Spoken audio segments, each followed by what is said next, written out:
Ahojte pri Evanjeliu, inak krátkom videu, kde sa zamýšľam nad múdrosťou Kristovho Evanjelia vo svetle modernej psychológie, filozofie a mojej vlastnej skúsenosti. V poslednom čase, alebo nedávno ma oslovila taká jedna myšlienka, jeden post, ktorý som našiel niekde, na mňa vyskočil asi na Instagrame. A v tom poste sa hovorí, že the world is changed by your example, not by your opinion. Svet je zmenený, alebo svet dokážeš zmeniť svojim príkladom a nie svojimi názormi. A svätý František Asijský hovorí na inom mieste, že vždy a všade ohlasujte evanjelium a ak je to nevyhnutné, používajte aj slova. A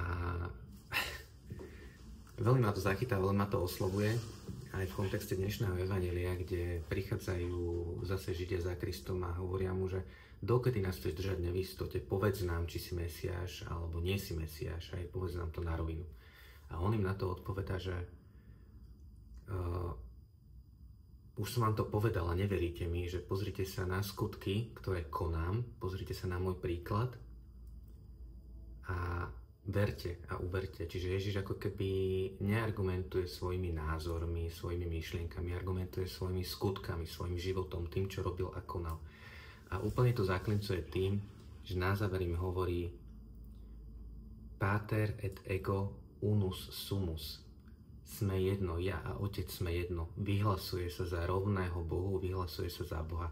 A reakcia ľudí okolo je rôzna, hej? Jeho nepriatelia, keď toto počujú, tak dvíhajú kameň a idú ho kameňovať, pretože sa robí rovným Bohu, vyhlasuje sa za Boha na zemi, hej? To bolo nemysliteľné pre Židov. Iní poslucháči, takí trošku postranejší, ktorí neboli zainvolvovaní, hovoria, že šibe mu, je posadnutý zlým duchom, preskočilo mu, keď takéto niečo o sebe hovorí.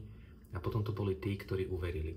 Čiže takým paradoxom, že Ježiša sa neustále dopytujú a chcú od neho stále väčšie a väčšie znamenia, chcú znamenie z neba, aby im ukázal, že Boh, jeho vlastní učeníci, Filip, mu hovorí, že Pane, ukáž nám Otca, to nám postačí. Ježiš sa na ne pozerá s takou vyčitkou, Filip, tak dlho som s vami, že kto vidí mňa, vidí Otca. Čiže je to vyhlásenie, deklarácia Krista, ja a Otec sme jedno, ktorá proste po stáročia, po tisícročia vyvoláva konflikt medzi ľuďmi a v podstate je to niečo, čo doteraz nevieme pochopiť alebo ťažkým spôsobom vieme pochopiť alebo chceme uchopiť. Máme tu fakt, že Boh sa stal človekom a ľudstvo ho ukrižovalo. Namiesto toho, aby si to spravil najväčší trest a najväčšiu odplatu v histórii ľudstva, tak z toho robí nástroj spásy a ukazuje nám, že toto je cesta, ako následovať, ako sa dostať do neba, ako byť s Bohom.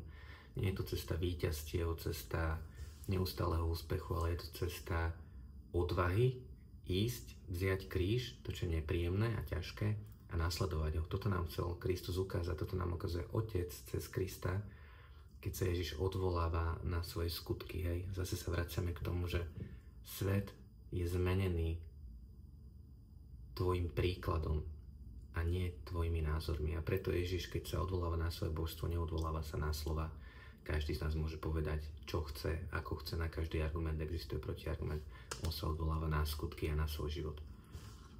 Pozývam nás dnes, teba, aj seba k tomu, aby sme menili svet príkladom, alebo ak chceme vidieť svet lepším miestom, sami buďme tými, ktorí svet takým miestom robia. Majte krásny, požehnaný deň, ahojte.